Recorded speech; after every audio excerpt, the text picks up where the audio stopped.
You're listening to the Options Insider Radio Network, the home of the Options Podcast. For more quality options programs, visit theoptionsinsider.com or search for Options Insider Radio Network in your podcast provider of choice. Listeners can also access all of our programming through our mobile app available in the iTunes and Google Play stores. Select programs are also available via live stream at mixlr.com/options-insider. That's mixlr.com/options-insider. Don't forget to follow along with your favorite programs and submit your own questions for the hosts at twitter.com/options, stocktwits.com/options, facebook.com/theoptionsinsider, or via questions at theoptionsinsider.com.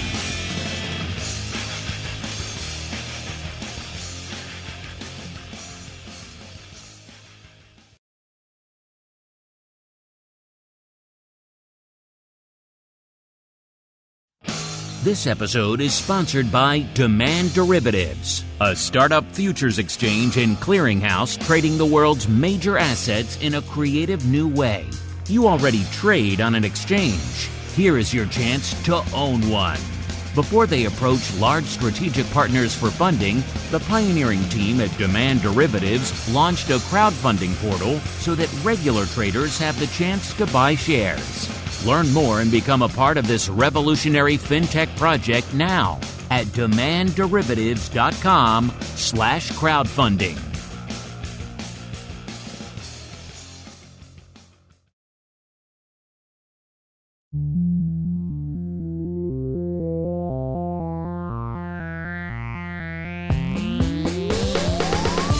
Join us now for the expert source for inside information on the options markets. It's time for Options Insider Radio with your host, Mark Longo.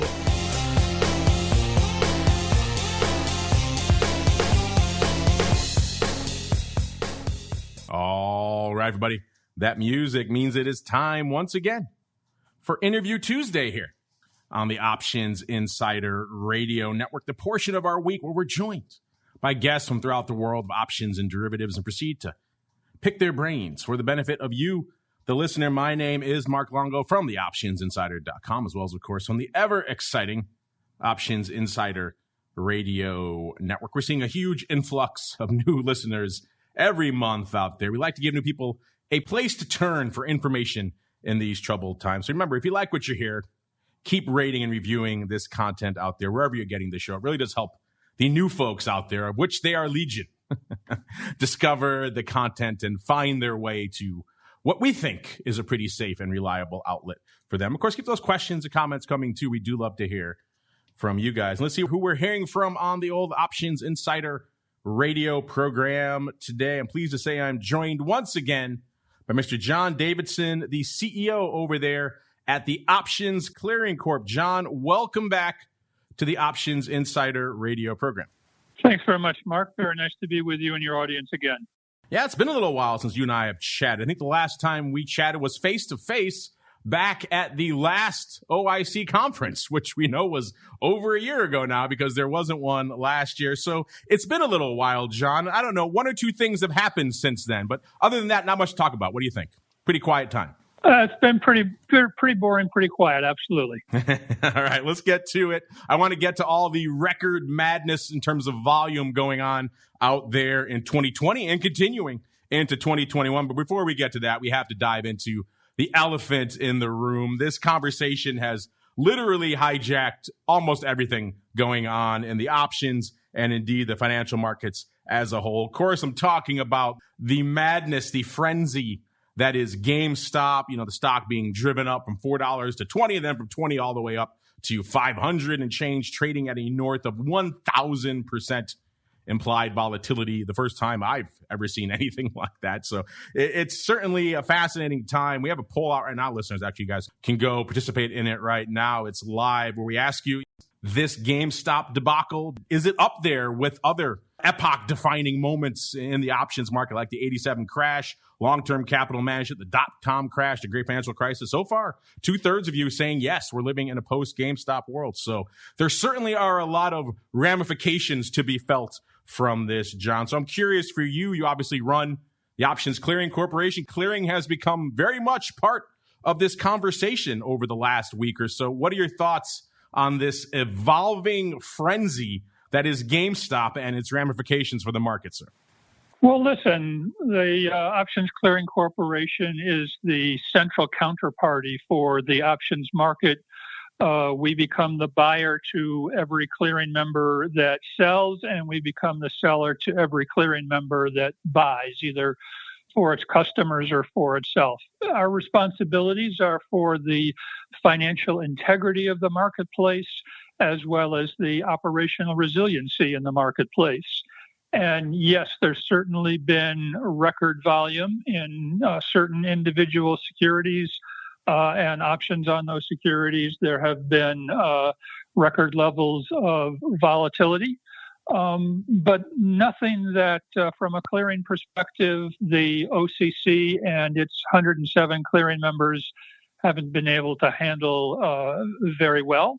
We have a number of levels of protections built into our system, starting with the admission standards, who can become a clearing member, our very sophisticated margin methodology uses valuation models and a 10,000 scenario Monte Carlo simulation for every underlying security. We have a very large clearing fund to make sure that even if our margin methodology should fall short, there are still large amount of funds to guarantee the financial integrity of the marketplace. And of course, we have liquidity facilities from a number of banks as well as other financial service providers to make sure we have the liquidity to meet our obligations. We have seen record volume. Certainly the month of January was record volume overall for the options industry and the Options Clearing Corporation. Over 843 million contracts traded, up about 62% from the prior year. We have not experienced any operational difficulties with handling that volume. So I think it's a good story about the plumbing of the options markets, which the industry has worked very hard for a number of years to make sure is robust and remains intact. Well, speaking of that plumbing, it's become part of the conversation now, this intense debate over short selling, and in particular, a lot of people are misunderstanding the mechanics of stock loan and stock loan settlement and all the other fun things that go on behind the scenes. Aren't the sexiest of topics. They don't get discussed every day, but these days they have been thrust back into headlines. Now, you guys, obviously, Options Clearing Corp, it's in the name. You clear all the options trades, but you're doing a larger and larger portion of stock loan these days. In fact, the end of the year in December, you had about $100 billion worth of daily stock loan going through your system. So this is a marketplace you guys are engaged with pretty actively. I'm curious for you, one of the contentious points about this was that GameStop was able to be shorted beyond the existing float up to 150%. People are pointing fingers at the stock loan system saying maybe this system is broken, maybe the system needs a little bit of an overhaul. What are your thoughts? Do we need to take another look at stock loan in light of this frenzy that has resulted in names like GameStop, John? Well, listen, I don't think it's appropriate to comment on a particular security, but the stock loan system in the United States functions quite well. We have a significant market share where we become the central counterparty between stock firms who are borrowing stock and firms that are lending stock that are also our clearing members. There are very specific rules about how stock loan works, about how short sales of securities work, the requirement to get locate prior to selling short for most market participants. There are exceptions for specialists and market makers in that regard. So I think these questions that are sort of in a froth in the market need careful study. And I'm certain that various market participants and the regulators and our academic colleagues will take a careful look at these events And then we'll have some actual facts as opposed to a lot of conjecture about what's been going on in the market. And of course, if there's a need to make changes, I'm certain that those changes will be brought before the Securities and Exchange Commission, which is the primary regulator for these markets, and the appropriate actions will be taken. I mean, we've been inundated, as you might imagine, with questions specifically about that. How could they get north of the 100% shorting level? My assumption is that it goes back to what you were just talking about, the market maker exemptions, which are put in place. Obviously, I don't want to get deep into the weeds of Reg Show and all that fun nuance of regulation out there. But is that your takeaway as well, John? You think it was the market maker exemption, a specialist exemption, as you put it, that allowed a GameStop, just through their normal function of hedging activities, to be shorted more than the actual float? Well, I think we need to find out what the actual story is. I don't have any inside information in that regard. As you suggested, there are facts out there. We've got to wait until the facts are appropriately presented. Well, there certainly are a number of facts out there, including it was a fact that 2020 was an insane, throw your adjective out there, and it probably fails to adequately encapsulate the year that was 2020. From an options perspective, it was unlike anything we've ever seen before. 7.5 billion contracts going through OCC last year, including almost about 7.47 billion options contracts over there. 51% increase from the year before, and even blowing away the previous record year that was set back in 2018 in the wake of the VIX-mageddon and all the other madness that happened back in 2018. At the time, no one thought we could really eclipse those anytime soon, and yet we blew the doors off them in 2020. So, John, obviously this was a record year in just about every perspective for OCC. What are your thoughts on the completely insane amount of volume that went through your doors last year, sir? Well, listen, the ability to handle that remarkable amount of volume is a function of the preparation of our 107 clearing members, the 16 options exchanges, which are involved in the execution of that volume, and obviously the operational resiliency of OCC itself. And I think what's most remarkable is the fact that certainly here at OCC and at many of our clearing members and exchanges, we had a very large percentage, in the case of the OCC, over 98% of our colleagues working remotely, not in the office, and we're still able to support this remarkable amount of volume.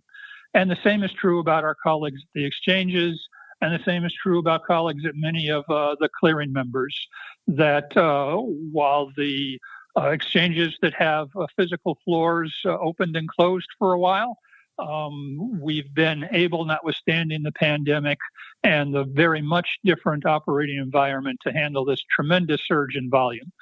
These products are designed for managing risks. They enable people and financial institutions and other institutions of various kinds to manage the risks in their portfolio, to take more risk if that is something that their portfolio strategy desires to have, to lay off that risk to others who are willing to take it if the opposite is the case. So I think it's really indicative of actions and the uncertainty in the economy associated with the pandemic and other events that happened in 2020. And it's a tribute to the industry and all of its participants that these markets were available, they were resilient, and they served the risk transfer purposes for which they were designed. I'm glad you mentioned resiliency, because that's a fact that really surprised me, and I wanted to bring it up. Of course, last year we saw, as you mentioned, the shift to remote working from an options perspective. That meant something that had never occurred before in the lifespan of these products, which is the entire industry. Even storied legacy pit-based products like Eurodollars and SPX and everything else all went 100% electronic for the first time ever. Maybe it's the diehard cynic in me, John, but I expected a massive series of issues, maybe outages, a lot of downtime, who knows, maybe bad prints, bad quotes. And we really didn't see any of that, A. And then B, the industry managed to not just continue, but put up record numbers almost month after month, every other month,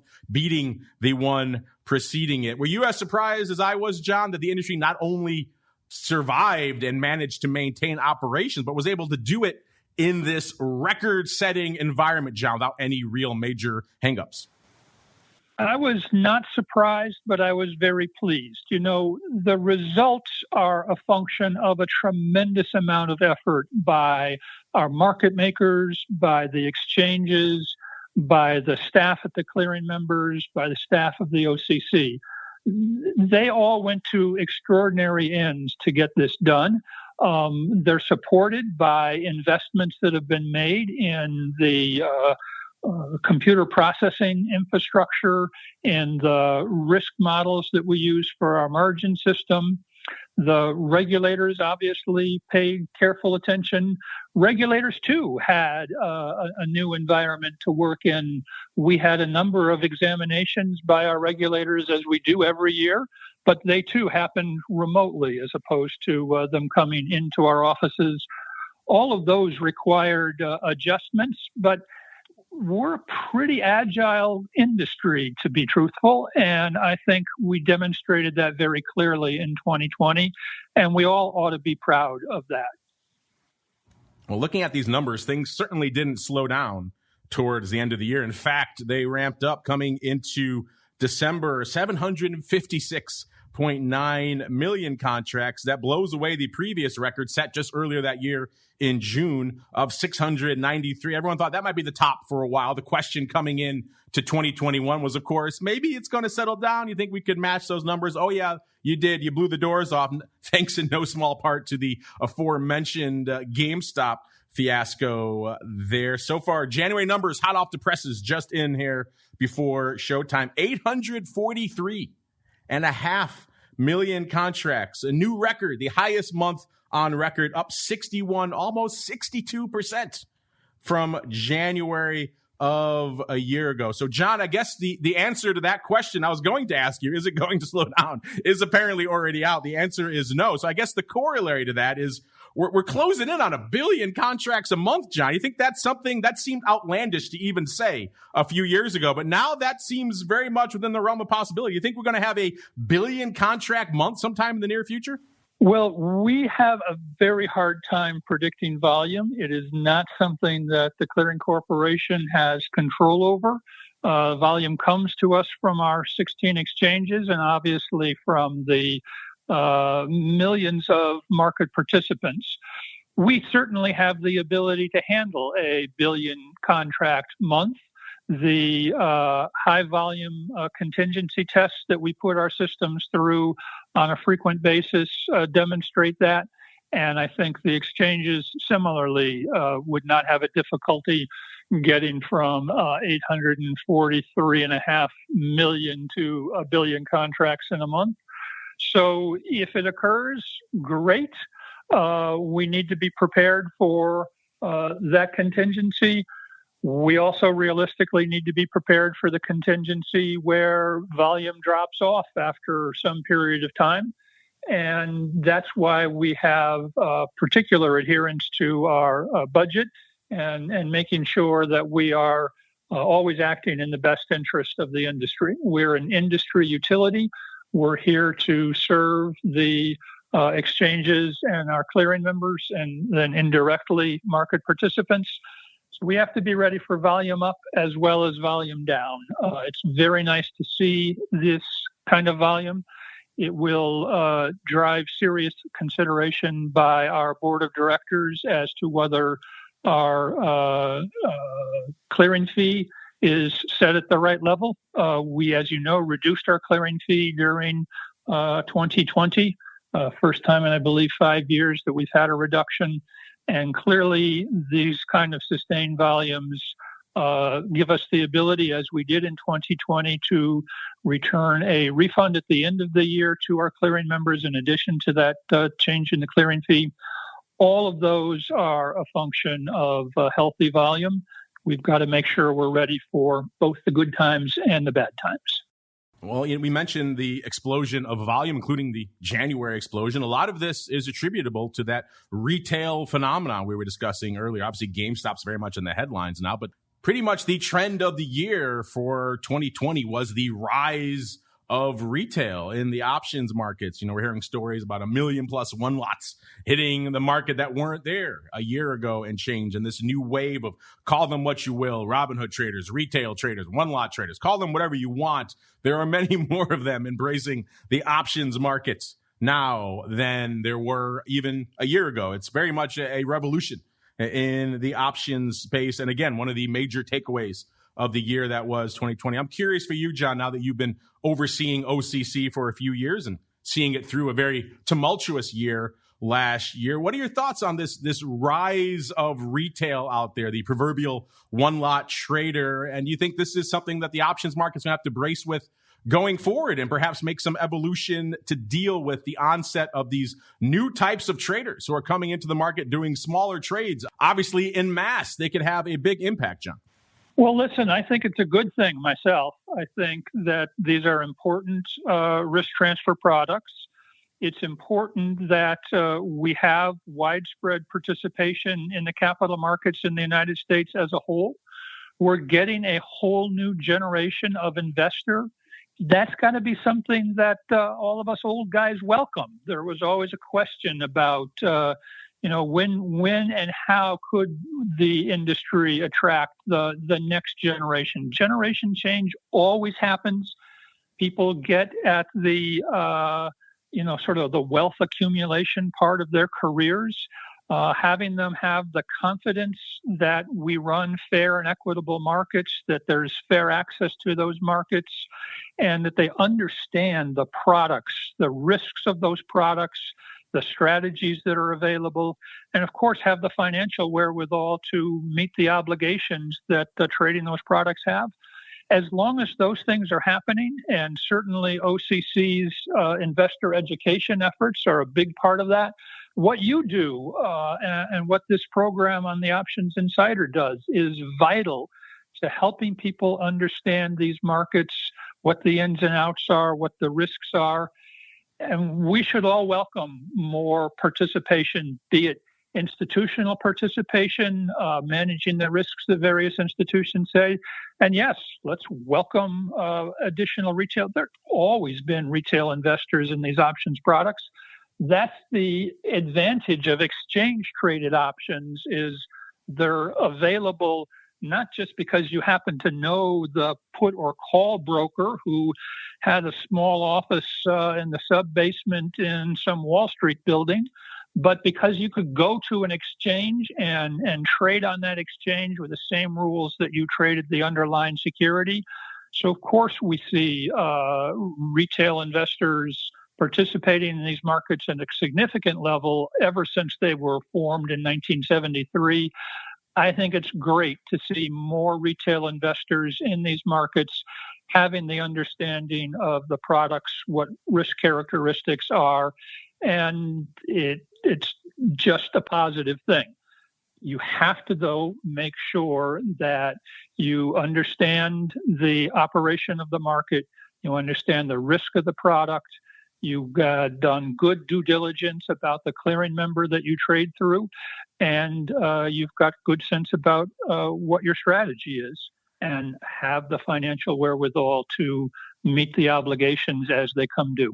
With all this talk of new traders and new participants entering the market, also comes talk of new products. John, the last time you and I chatted about a year and a half ago, we touched on crypto at the time. You said it was kind of something you had on your radar, but it wasn't really a pressing issue for OCC at that time. Fast forward a year and change, the crypto markets have evolved, indeed exploded, along with everything else. There's a whole legion of new entrants to those markets as well. So there's a lot of people looking at the world and indeed the intersection of the crypto markets and derivatives going forward out there. So I'm curious for you, as you're planning out for the coming year, where your resources are allocated. Is this a marketplace that is going to draw continued interest and perhaps resources from OCC to plan for new products going forward? Or perhaps is it the opposite? Do you think the central ethos of the crypto markets is maybe anathema to the whole concept of central clearing, John? I think that the new product innovation is something that's driven by our exchanges, and they have a varying level of interest in crypto and other types of digital financial products. We want to make sure that we're in a position to be able to support them as they introduce new products, including conceivably in this area. It's something that we do pay attention to.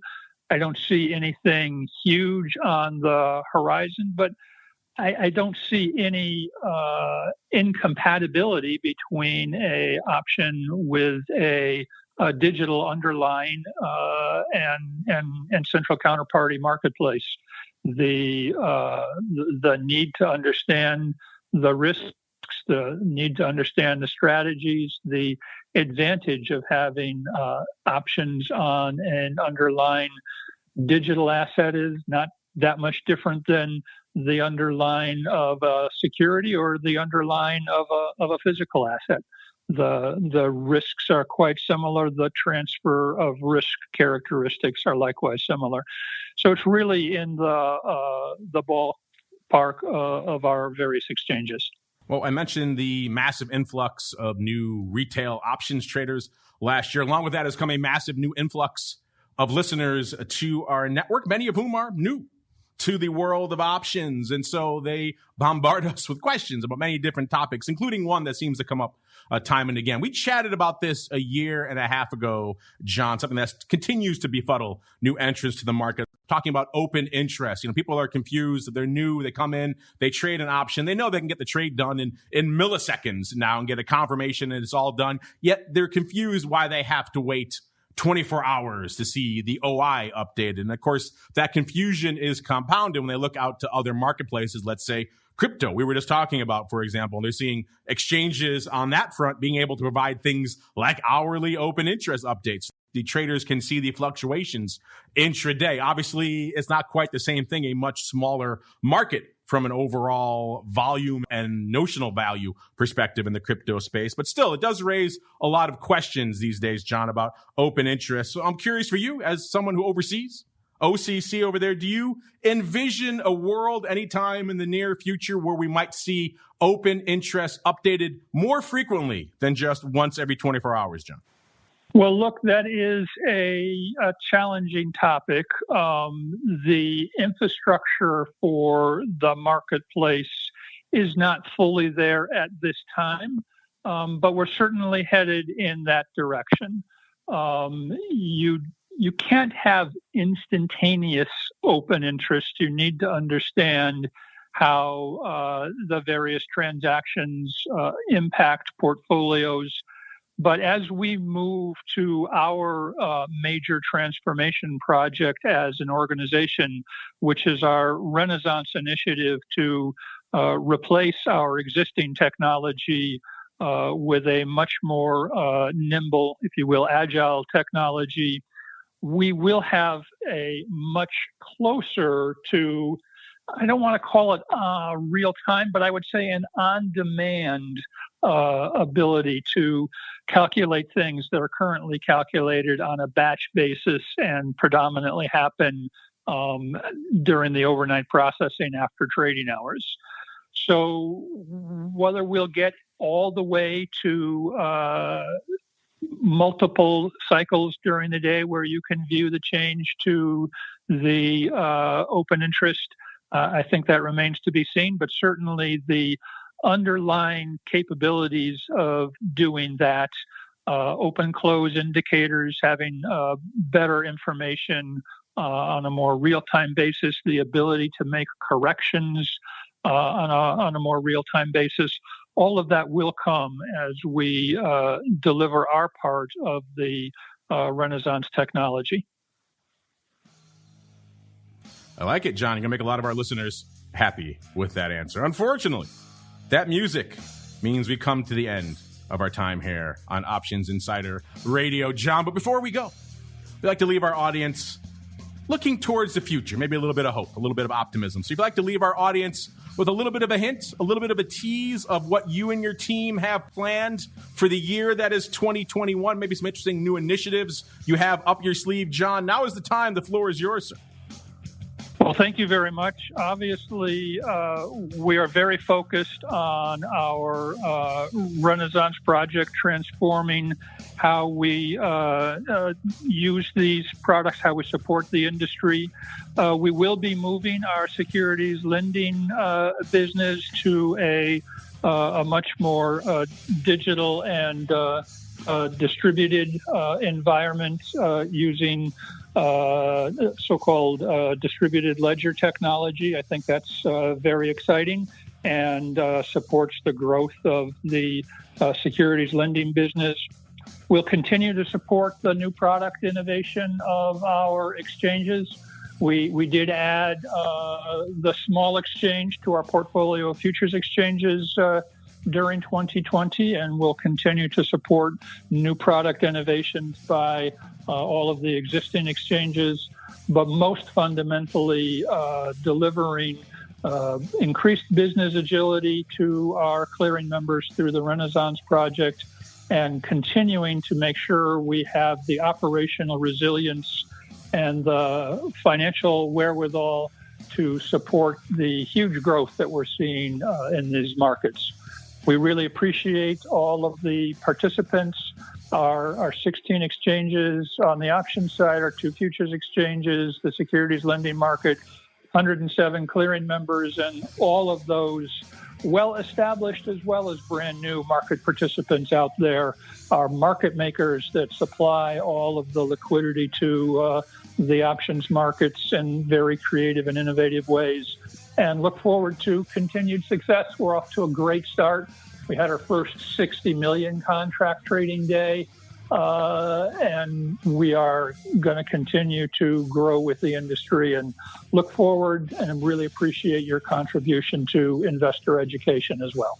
Well, thanks for taking some time out of your busy day, John, to join us here and give our listeners an update on everything that's going on over there at OCC. You guys can learn more about everything John is talking about the organization that backstops all of your options trades. You know where to go. The OCC.com is the place to go for all the information and a lot more. And on behalf of John and indeed myself, I want to thank all of you out there for joining us today. Remember, if you need a little more, and a lot of you still have questions about everything going on out there, it's back again, of course, tomorrow, Education Wednesday for Options Playbook Radio and Options Bootcamp. Thursday, Double Dose, you have TWIFO, This Week in Futures Options, as well as the Option Block Friday Volatility Views. Then it all kicks off again next week, all the way through to another Interview Tuesday and another episode of Options Insider Radio.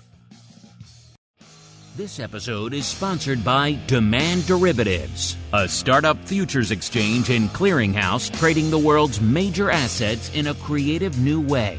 You already trade on an exchange. Here is your chance to own one. Before they approach large strategic partners for funding, the pioneering team at Demand Derivatives launched a crowdfunding portal so that regular traders have the chance to buy shares. Learn more and become a part of this revolutionary fintech project now at demandderivatives.com/crowdfunding.